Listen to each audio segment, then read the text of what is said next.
Hello friends, नमस्कार। आज हम बात करेंगे मिथिला के कोहबर के बारे में। कोहबर क्या होता है? कोहबर पेंटिंग भी होती है और कोहबर उस रूम को कहा जाता है जिस रूम में दूल्हा दुल्हन मैरिज के बाद, शादी के बाद 4 दिनों तक उस रूम में रहते हैं और सभी रिचुअल्स उस रूम में ही होते हैं। देन जो 4th डे चतुर्थी का रिचुअल, जो दोबारा रीमैरिज होती है, सारे रिचुअल्स मैरिज के करते हैं, वो भी उसी रूम में ही होते हैं। तो मैं उसी के लिए आज आपको बताने के लिए आई हूँ। कोहबर रूम मिथिला कल्चर का बहुत ही इम्पोर्टेंट पार्ट है, जो कि शादी के टाइम पे लड़की और लड़के दोनों के घर पे रेडी किया जाता है एक रूम, जिसको अच्छी सुंदर पेंटिंग से सजाया जाता है, वॉल्स पे, पूरे दीवार पे। अब तो चार्ट्स पे भी बनाने लगे हैं, चार्ट्स पर बनाकर उसको उस रूम में लगाया जाता है और पूरा अर्पण से फर्श पे, जमीन पे उसको पूरा तैयार किया जाता है।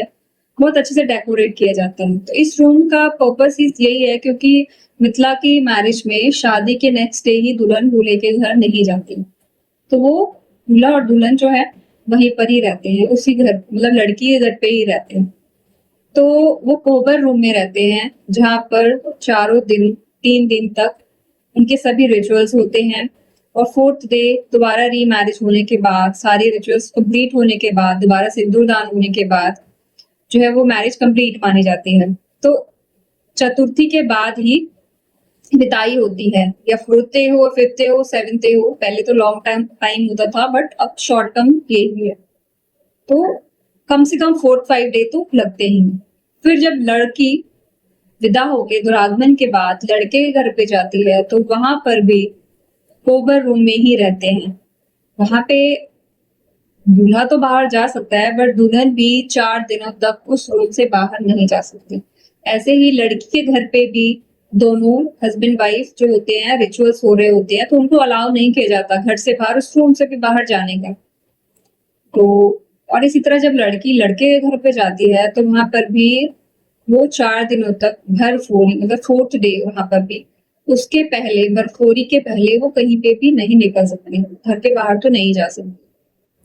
फिर जब वो सारे रिचुअल्स हो जाते हैं, तो फिर नॉर्मल जो है, उसके बाद लोगों को बुलाया जाता है, उनको ट्रीट दिया जाता है। इस तरह इसके बाद ही वो घर की नॉर्मल लाइफ रूटीन में आ सकती है।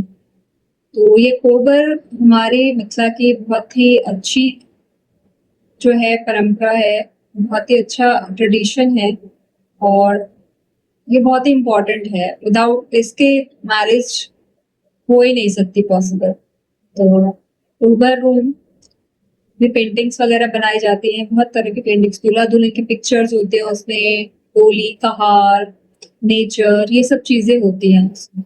और बहुत ही सुंदर तरीके से सजाया जाता है उस रूम को इस तरह, और सभी रिचुअल्स उसमें किए जाते हैं। स्पेशली इसके लिए ही ये रूम तैयार किया जाता है। तो कैसा लगा मेरा वीडियो, आपको जरूर शेयर कीजिएगा। Thank you.